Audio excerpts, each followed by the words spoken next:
My name is Dan Fenn. This is the latest edition of Lexington Remembers, a series. We must have about 45 interviews done now. They're available to you. Just get in touch with Lex Media or with me or other members of the committee. We'll tell you where you can get them. I'm delighted that our guest of this in this edition of the series is Nancy Nelson, the superintendent of the Minuteman National Historic Park, and she's going to tell us something about the background, the history, what's going on there.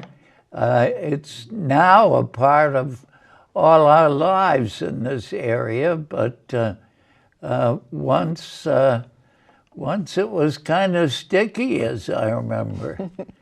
Yes, it was kind of sticky. The national park was actually established in September of 1959, so our 50th anniversary actually was held in 2009 at Cary Hall in Lexington, because it was such a beautiful facility.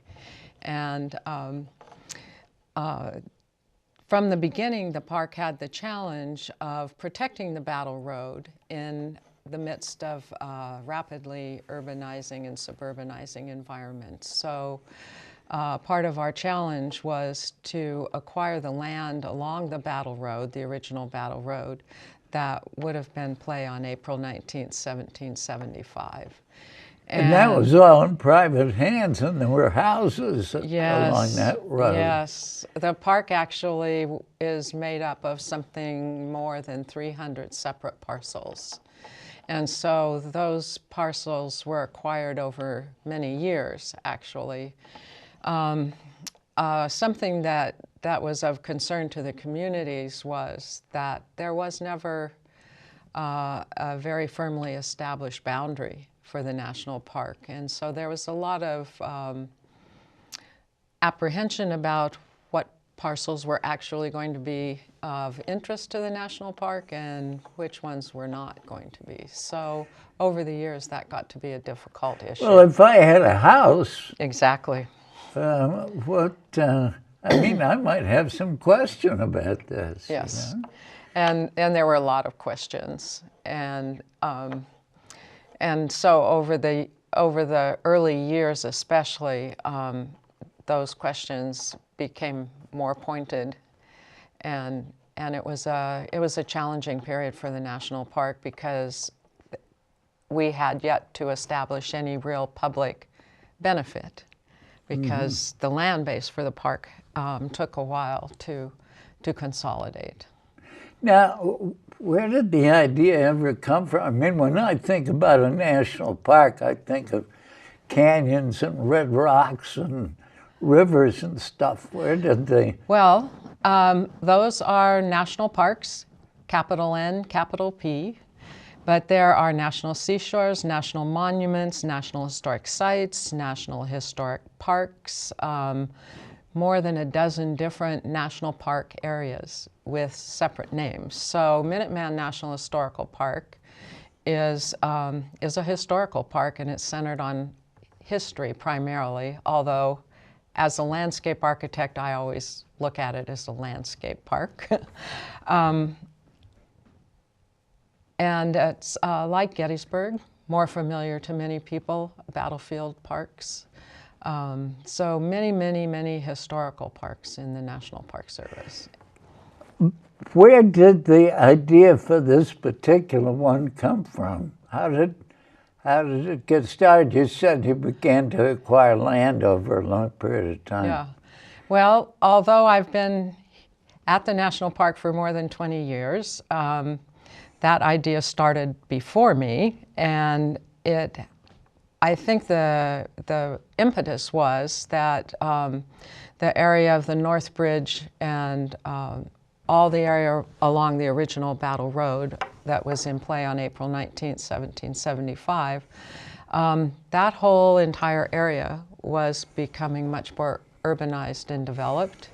And in 1956, the Boston National Historic Sites Commission did a study of Revolutionary War resources that were focused on April 19th. And the concept for a national park began to really gel at that point of time. But a landscape architect, Arthur Shurtleff, who worked with Frederick Law Olmsted, had sketched out a similar outline for a national park along the Battle Road. And I'm going to forget exactly, but 1922 or 24. Oh, really? And about that same time, the Massachusetts Highway Department had, there was legislation proposing a commemorative highway. So the idea of preserving some of the sites along that Battle Road started early. Yeah. And the towns through which the park, within which the park is located today, had long been protecting those important sites from April 19th. So The individual sites. yeah. Yeah. Was there ever any talk of including the Lexington Battle Green in the... There was quite a bit of talk about that, and as I understand it, the town of Lexington preferred to retain the stewardship of the green and some of those very historic houses that were in play on April 19th. Yeah. But our stories, of course, remain incredibly tightly connected. Yeah, yeah. Well, thank goodness we did, because of your rules that you can't, nobody can die, nobody can get injured, and you have to aim your musket at the moon, for heaven's sake. You're bringing up such an interesting topic. When I first came to the park, the reenactor community was in a very different place than it is today. And when I remember walking into the chief ranger's office, I think, and said, "Oh, reenactors, I love reenactors." And he just kind of had heart failure. At that point in time, some of the folks were doing things like covering their shoe buckles, making 18th century shoe buckles from cardboard and aluminum foil. And it was a much less disciplined process. At one point in time, I actually had someone in the British side, of course, aim a musket at me or a firearm at me. Oh, really? Yeah, they were not loaded with musket balls, but they were firing, you know. So there was, I think it was the 250th where the reenactor units really began to come together and have a consolidated way to interact with the national park.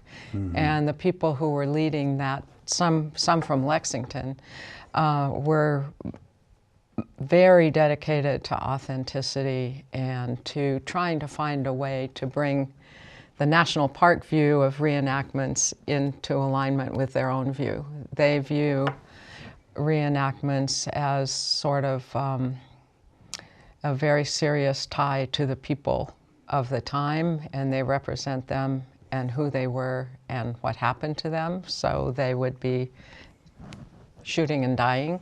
Mm-hmm. And the Park Service just had a different approach to that, in thinking that this was sacred ground and people had actually died here. And so that was a philosophical difference, and then there was a concern with safety. Well, I always heard that, I mean, we used to, as you know, did a bit of this myself when I was lithe and limber. Well, I was never lithe and limber, but more lithe and limber than I am now. And we used to have a simulated battle, and then I heard that what happened was that some idiot at Gettysburg put a ball in his musket at a reenactment. And so you guys said, hey, and then we had to fire at the moon instead of Yeah. that the Brits. Oblique firing. Yeah. I heard it a little different, that there was a reenactment and there were casualties on the field. And it wasn't Actual real casualties. no, reenactment Yeah, casualties. right. But it wasn't noticed until the event was over that one of the casualties had not gotten up and had actually died on the field. But I wouldn't swear to that story, but that's one of the things I heard. And somebody had to have put a ball in the musket.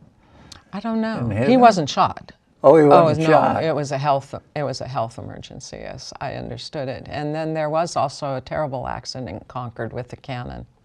Really? Yeah, that made everyone jumpy about firing. So Park Service regulations tightened up, and maybe people don't know this, but you're fooling with black powder here. yeah, And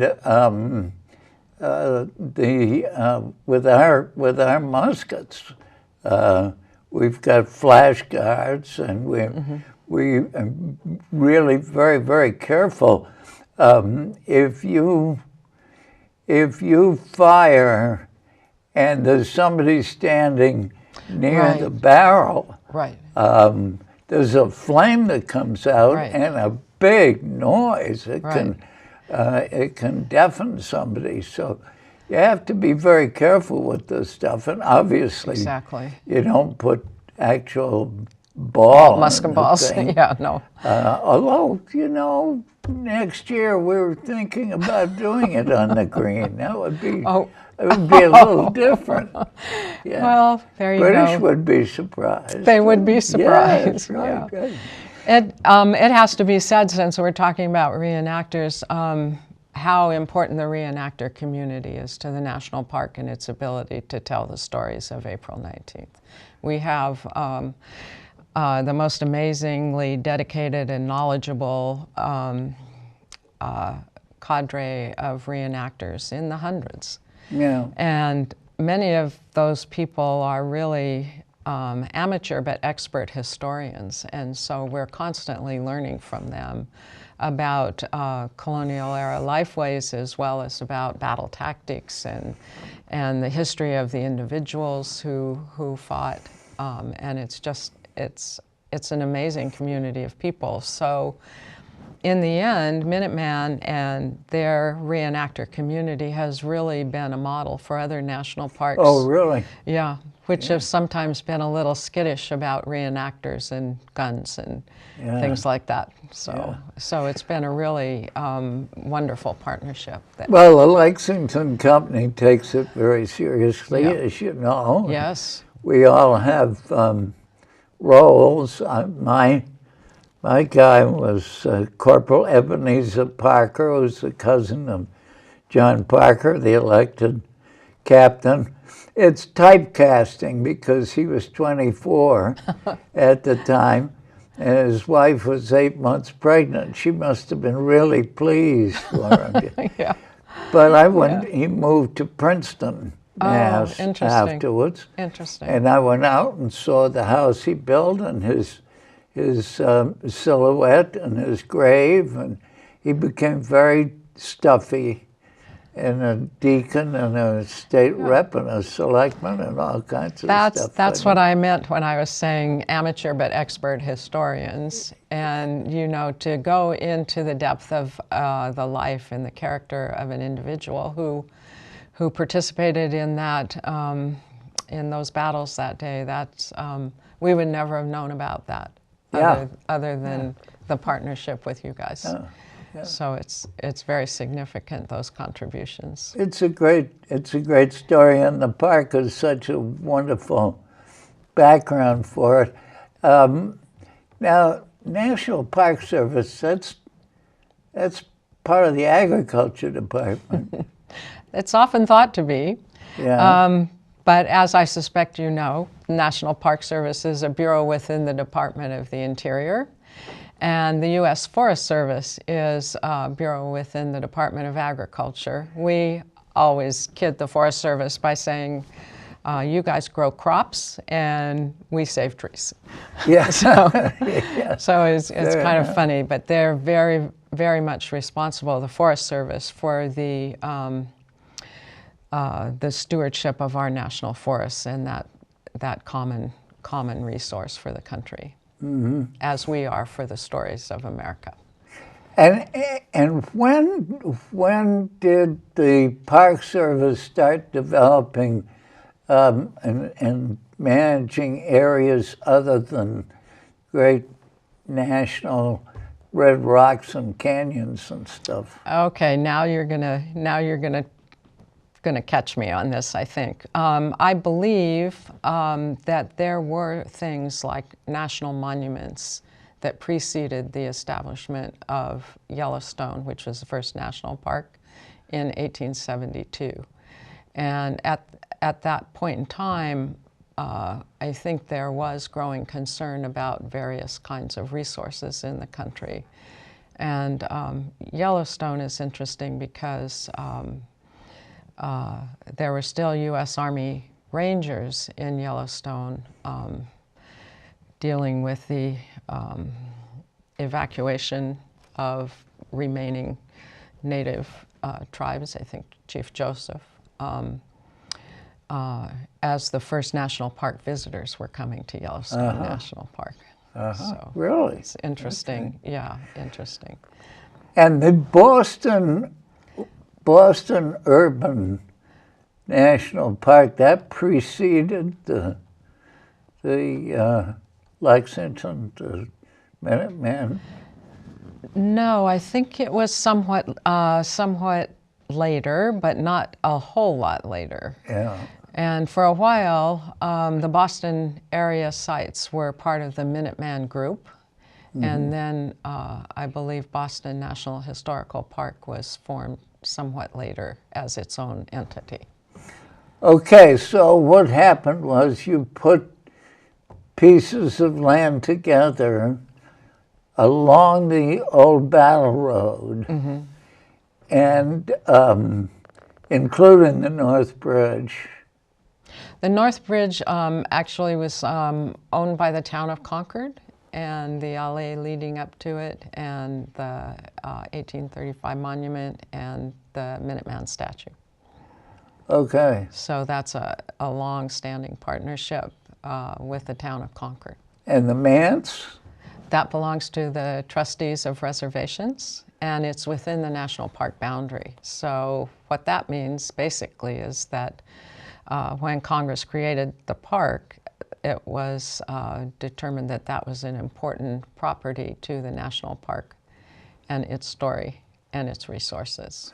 Now, are all these segments connected or No, not? and that's another interesting story. If you take the Northbridge unit of the national park, it's about 200 acres. Yeah. And That includes Punkatasset Hill? No, it includes just around Liberty Street and around the Northbridge. Yeah. And it includes the Old Manse, the Bullet Hole House, the Elisha Jones House, and that very more tightly constrained area. But at about the same... Include your old house, the Bullet Hole House? Yes, it does. The one that you used to dig out the bullet hole every few months? That's what I've heard. Yeah. Yeah. So, but the town of Concord, about the same time period, created their Historic Districts Commission and created historic districts that, in our case, one of the historic districts runs from the Northbridge area all along Monument Street and connects to the Wayside, the home of authors. That's a tiny little unit in the middle of Concord's historic American Mile. I see. And then there's the Battle Road unit, which is about 800 acres of the park's 1,031 acres. And the newest unit of the national park, of course, is the Barrett Farm unit. Yeah. And Colonel James Barrett's house, through the assistance of an amazing cast of characters. was acquired and eventually added to the national park. And Save Our Heritage played a major role in that. And the congressional delegation and the town of Concord and all kinds of people helped make that happen. You know, there are some nice houses in that Brook Farm, and I've seen the cows out there. Oh, yes. Where the sheep used to be sheep running around. There used to be sheep. There were a couple hundred sheep that for a couple of years, the herd was active in Concord and Carlisle and the national park. And there was a company that ran those sheep. And they came with a shepherd and dogs and the whole setup. Yeah. And they would move around to different fields and areas. And then... But no more? No, the company did not persist past 9/11, actually. That's too bad, because those sheep were really great. People love those sheep. People love the animals in the park. And now, now we have a very small herd of heritage breed cattle. Yeah. And a brand new fence. Oh. Because they were outsmarting, well, one in particular was outsmarting the confines of the fence. Really? Yes, and ending up on Route 2A in a very bad way. Oh, so I know. Now,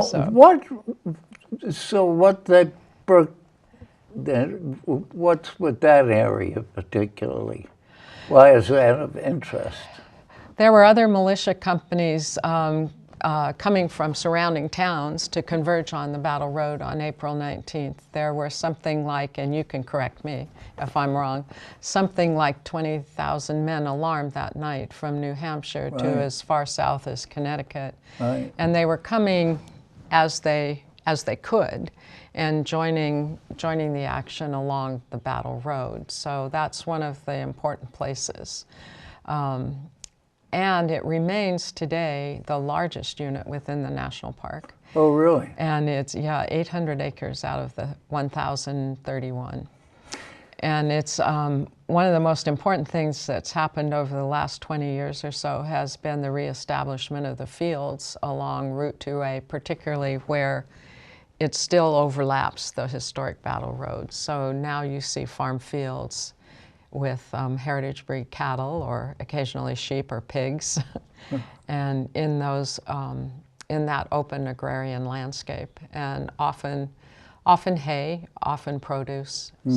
So trying to keep the open agrarian landscape is very important. How many houses are there that are 18th century along there? About 40.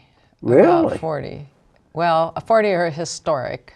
No, 40 are historic, but you can be historic without being 18th century. So witness houses, about a dozen. Yeah. About a dozen. And some of them are open? Some of them are open. Not all of them are open. And that's one thing I think we're going to have to focus on in the future is getting some kind of a stream of income or augmented staffing through maybe a more formalized volunteer program to keep more of those houses open or utilized for different purposes. A couple of them, not the witness houses, but the historic houses maybe from the 1820s or something. There's one in particular that would be very, very good for school programs and maybe distance learning. It's located right along the Battle Road. So I think coming in the future will be more partnerships in that direction in terms of how we can utilize those structures, put them to good use. Now, you know, it must have been pretty tricky to integrate a park and restoration of the Battle Road and the stone fences, as they call it, as they called stone walls, we call them, and an active commuter road, 2A. Yes. I mean, that's still a challenge. The traffic along 2A, last time I saw a count was about 20,000 cars a day. I don't know if that's gone down now with the opening of the Crosby's Corner project, but it's still heavily used by fast-moving truck traffic and vehicles. So there's still an impediment to visitors wanting someday to go back and forth across Route 2A. So we have to figure that out. You know, I don't know what, I was around when there was talk about the park. I don't know if there was ever discussion about sort of replicating Colonial Williamsburg, just taking a whole area and bringing it back to the 18th century. But I don't know how you could possibly do that. I don't either. I think it was discussed, and I think it didn't survive very long, because the park really is located within three very historic and stewardship-oriented towns, but they're modern, functioning towns. And there are the realities around us. And so I don't think that would have worked. There was not that contained area that could be just cut off from the rest of the world. But you do have significant pieces of land where the Bay Path, the old Battle Road, called the Bay Path in those days, I guess. Yep. It's the Concord Road from Boston. Known by many names. It's been replicated. You know, it looks... Yeah, you really, in some areas, particularly in the Hartwell Tavern area, which, interestingly enough, Route 2A, what was not called Route 2A then, but that road was straightened out fairly early. And that left that arch section of Virginia Road where Hartwell Tavern is. And there subsequently were houses developed there. And then as those houses were removed, it was possible to, at the same time, to be putting in the Battle Road Trail. Yeah, you're right. There were contemporary houses. Yeah. Along 2A or along Virginia Road? Along Virginia Road, But that was the original road. But early on, they figured out that a straight road was better than this one that went like that. Well, there must have been a reason. There must have been swampland or something. It was easier. It was faster and easier to go straight. Yeah, but when they originally laid it out. Oh, they might, there is a wetland tucked within that, so they probably went around that. And 2A today does cut through a significant wetland. Yeah, okay. But in the end, when I first came out to that area, it was very hard to tell where the national park was. Yeah. And there was a consistent vision of park managers and park people as to what it could become, but it wasn't apparent for quite a long time. Now, how did you deal with the person whose contemporary house was in there? A lot of folks who sold their properties to the National Park Service elected an option of what's called a life estate. And so they remained in their houses for the remainder of their lives. Other people elected a 25-year reservation.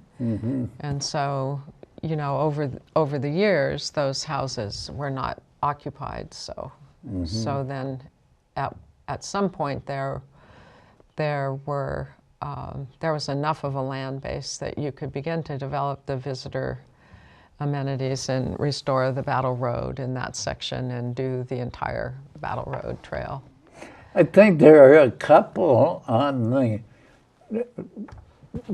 drive into Hartwell Tavern, aren't there? Not anymore. Those two are gone too? Yeah. Oh.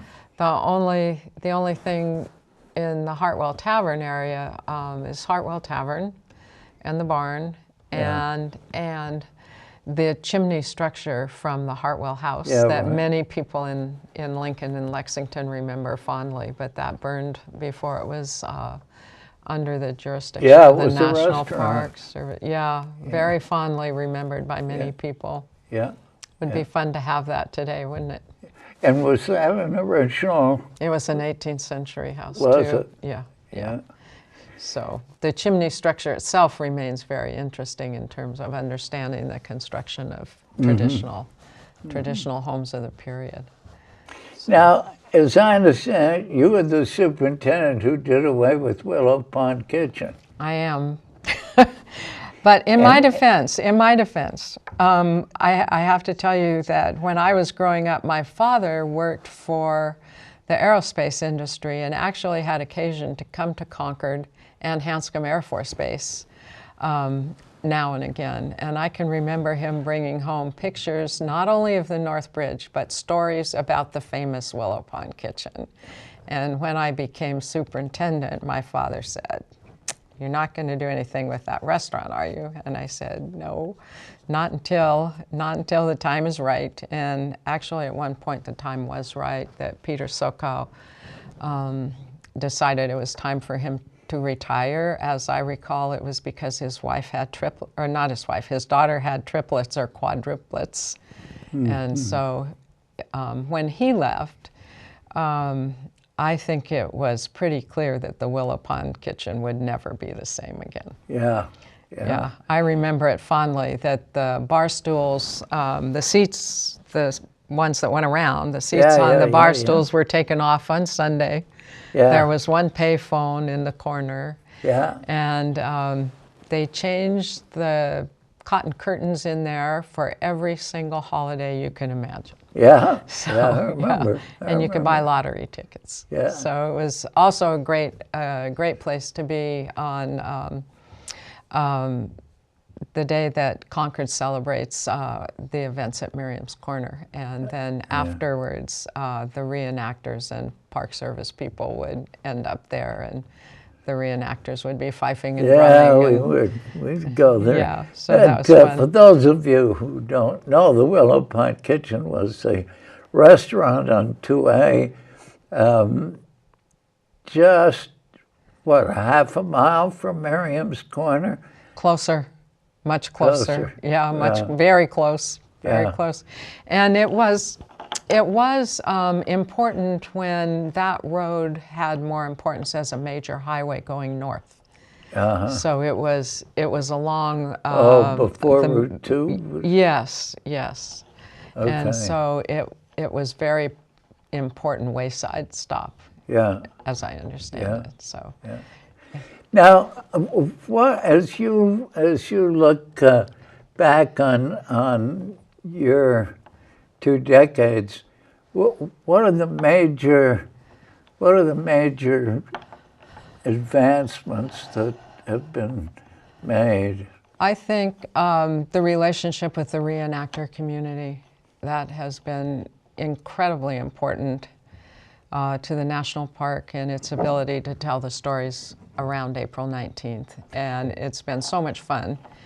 Well, aside from April so 19th, what do reenactors do? I mean, I don't anymore, but I used to go out to the old Northbridge and do that drill, and then there was something at Miriam's Corner, as I remember. Oh, well, these guys, a lot of these current folks are going around to multiple Revolutionary War era sites, not all national parks, and one of significance in Canada, and others are also involved in other eras like Civil War.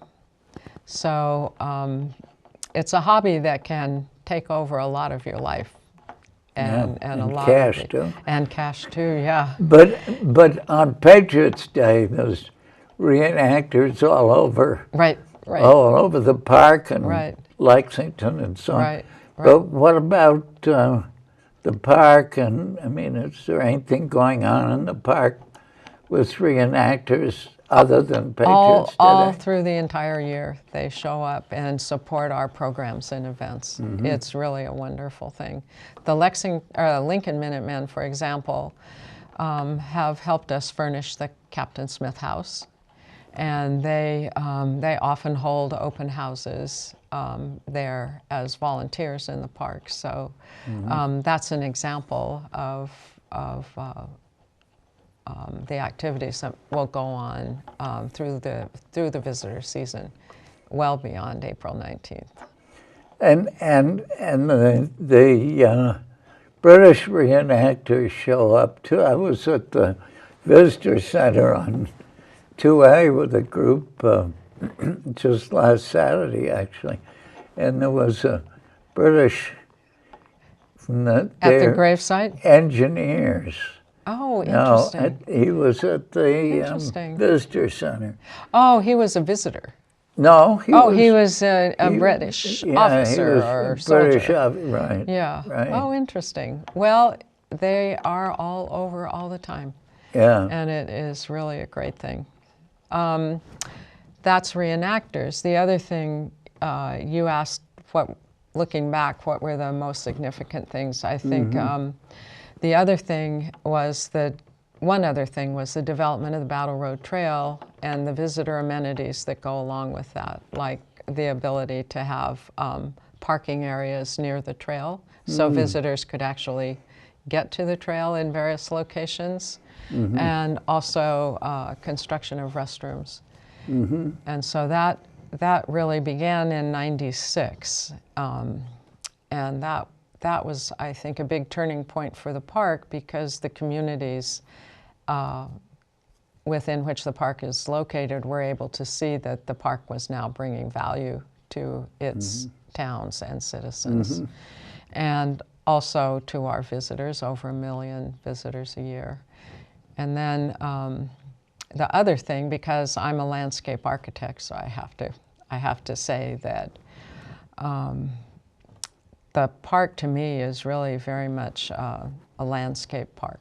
And if you don't have some of the open landscape speaking for what the land looked like at that point in time in 1775, it's very difficult to understand the drama that occurred there.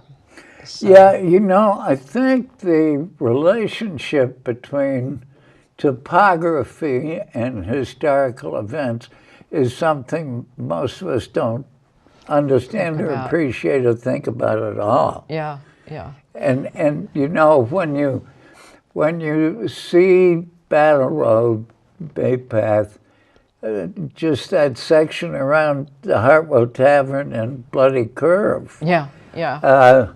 You can see how the farmers could. I mean, it's not a big rise on either side, but the road is kind of depressed. Yeah.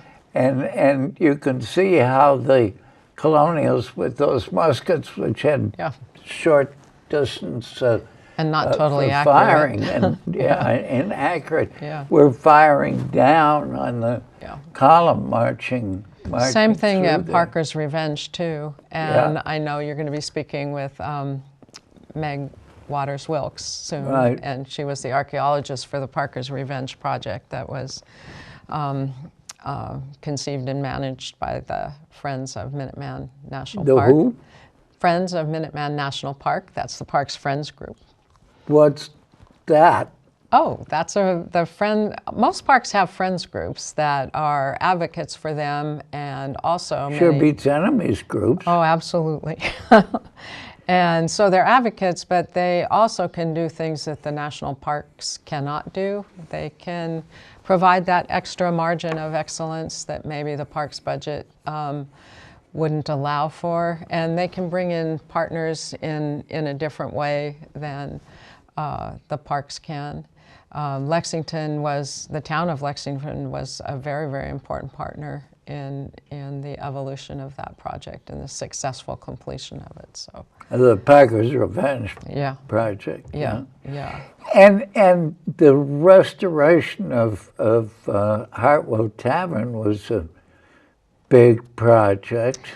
That actually was mostly completed before my time, as was the Captain Smith House. And both of those houses were restored under the very watchful eye of a fellow who still keeps an eye on the park. He was a historical architect, Orville Carroll, and yeah, those two houses are very good examples of the kind of restoration work that the Park Service was able to do in another time. Yeah, I had heard that the extensive nature of the Hartwell Tavern restoration is not something that we could anticipate again. Well, you probably could. What was key to that restoration was that there was a record that historical architects and craftsmen could decipher from the modern house. When you peel off the layers, you can see a lot of times what the historical house looked like. For one of the houses along Route 2A, historical architects and craftsmen were able to take off the exterior sheathing of a Victorianized house and underneath see the nailing holes, and they could tell by the shape of the nail holes that what vintage they were. And so they could tell the nature of the clapboarding, the windows. They found pieces of the exterior of the house in the attic. So they were able to sort of put the puzzle back together again. It's amazing what they can tell. So I don't know if our time is running short, but I have to say something about the National Park Service centennial. Yeah. This is our centennial year, 100 years. And a major focus of the centennial has been to create and foster new generations of stewards for the national park system and to bring more diverse audiences to an understanding of the great resources that are part of their heritage as American citizens. So we've had a lot of outreach to communities that we don't typically see in national parks and hope that we would see better. There are approximately 17 national park units in Massachusetts. Are there? So if you live in Massachusetts, you probably live within easy striking distance of a national park that can be a gateway to the rest of the parks in the system, 401 and counting. Wow. So it's really an amazing thing, and it's great to be in these communities. We're very lucky to be located in the towns of Lincoln, Lexington, and Concord. Ken Burns didn't do anything with the historical parks, He did national parks. Yeah. Big N, big P. Yeah. So I think wonder why all of us think that there could probably be really fascinating stories told about the other kinds of national park units, because they really do a tremendous job, and they're beloved by the American people. Many people don't know the Statue of Liberty is a national park unit. Yeah. In some ways it doesn't matter because they know the Statue of Liberty and its significance. So, and particularly in this area, it's often hard for people to understand where the national park begins and ends vis-a-vis the towns that surround it. Yeah, well, so it's kind of this very seamless, tricky. it's this Very seamless integration of resources that, I think helps people understand the bigger story. So, Freedom nice. Trail, is that? The Battle Road Scenic Byway or No, Freedom's Way? the Freedom Trail. Oh, the Freedom Boston. Trail. Oh, yeah. Is that national park? Yes. Yeah. And it's probably also heavily integrated with partner sites. Yeah, I was thinking, I was on that Old South meeting house board for a while, and it was wonderful fun. Yeah. That's not, it's a close cousin to the park, right? I mean, it's not owned by the park. Yeah, that's what I mean. It's very, very carefully and integrated with a lot of other resources that the Park Service doesn't necessarily own. Yeah. But there, I don't know precisely what the arrangements are for every structure and resource along the way, but they're varied partnership agreements, so, and joint stewardship. How many people come to Minuteman National Historical Park, over 1 million people. Now, how can every you year. I mean, you don't have Jim Hollister there with a clicker. We have a lot of people there with little clickers, but you will remember that at President Obama's first administration, there was a lot of talk about the Park Service's methodology in estimating crowds. Yeah. So it's an imperfect science probably, but we have statisticians that look at the methodology across all park units and try to rationalize that and come up with something that makes a lot of sense. When I was doing the Kennedy Library, that was always a big issue. Yeah. And the Johnson Library was free. Oh. So it's amazing how high their figures were. Because we had ticket sales. Everybody else had ticket sales. So interesting. you knew how many tickets you'd sold. Right? Yeah, that's the easy way to do it. And we used to say that they had clickers when you went in and clickers when you went out. So they were getting double counts. Yeah. I think the last thing I'd say, though, about looking back on my career is the way interpretation and education programs have changed, and the level of maintenance, even as our staffing has gone down. We've made incredible strides in terms of research and collaboration with scholars and bringing in other people. And it's been really a fun thing to watch. How big is the staff? Right now, there's probably only 15 full-time people on. Really? Right now. There are some vacancies that we hope and are trying to fill. We hope will be filled and trying to fill, but right now we're very lean, and I'm really proud of all the work everybody does every day and the dedication with which they approach their jobs. So it's 15 full-time equivalents or 15 full-time? 15 full-time people. And then our numbers go up in the summer with seasonal employees, depending on what other budget factors come into play. But boy, what did it used to be? It's a tiny core. Yeah. When I came here, I think it was 39 FTE. 39? 39 FTE, and now it's 29. Boy, that's... Yeah, it's a big change. That's 39. It's a big change, and that change occurred all at the same time that the national park was finally coming into its own, coming to be what it was supposed to be. So a lot of growth and change during that same period. Yeah. And final question: what's on the agenda? What are the next things that need doing, and what's the dream? Yeah, the dream. I think what's on the agenda is a transition to another great superintendent around the 1st of 2017. Yeah, that's a terrible idea, and a lot of us are trying to talk you out of this retirement.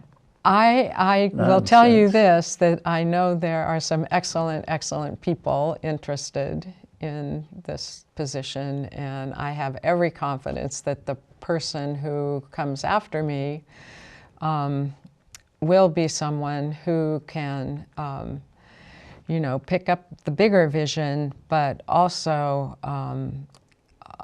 work, I hope, to help develop the innovative steps that will be needed to bring more resources to the park. Innovative interpretation, innovative... Money, staffing and funding. Yeah. You know, there are ways to generate income, and communicating the changed nature of the park from a quiet, sleepy little place, which frankly it never was. Yeah. But now it's really,